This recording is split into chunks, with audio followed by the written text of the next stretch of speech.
Hi guys, I'm Cassidy and I'll be doing my presentation today on rap history. So, the buried rhymes, a look into la lost rap poetry.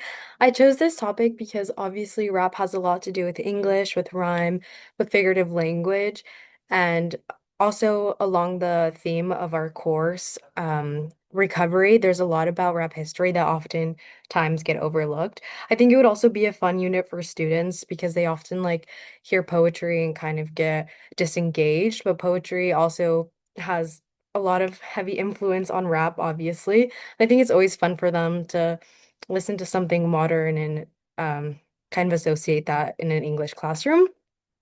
So to begin, oftentimes people think that rap started in New York, which it did, but it also is heavily influenced by African oral traditions. I didn't put a specific time on here because there is really no specific time. This is like pre-1600s, but those African gritos are what really, and chants are what really started to influence rap.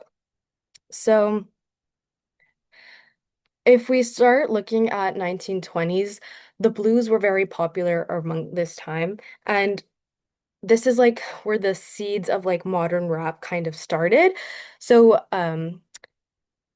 to credit it, it goes to African American men in prisons and in bars and in social settings who would begin to put like sort of lyrics together. So they wouldn't be singing, but they would be like talking over the same chord progressions, and those chord progressions would be blues um chords progressions. Oftentimes this parts get overlooked because it's looked as like folk music and stuff like that, but it is the beginning seeds of what we now consider rap. Next, kind of like a very influential group is the Last Poets. They were famous during like the 19 early 1969 and into the 70s, and they're often associated with the civil rights movement. They would oftentimes speak very politically in their poems, and they oftentimes get overlooked in rap because they are considered a poetic group. But big artist names like Kendrick Lamar and Public Enemy have credited them their influence. Secondly, female influence. Now, this is something that is often very much overlooked or lost in rap history because it is a male-centric narrative that has erased. But if we look back at like the 1970s, the 1960s, even back to that the talking blues era that I was talking about, it's like I said, it was like men in bars or men in prisons. There's also evidence to suggest that females were very much a part of this. They just weren't documented. Next, the birth of hip hop.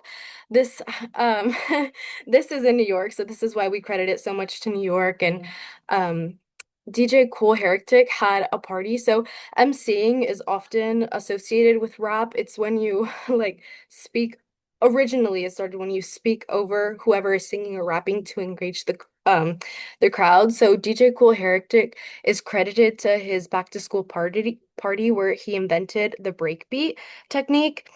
And Cindy Campbell, his sister, actually organized this party, and she's often very much overlooked in rap history because we fail to acknowledge that she actually threw the party, and if it wasn't for her, the breakbeat technique would have never originated. Now, this in the 1970s is kind of when rap started to like get around, but it still wasn't like as established as it is right now. The indigenous and Afro Latinx in New York. So when we think of rap, of course we think of New York. We also think of the African American community, but oftentimes the indigenous and Afro Latinx community can be overlooked. The Dominican and African indigenous descents, even like very famous rappers today, still modernly, like Cardi B has a lot of Latinx in her culture. Let's see.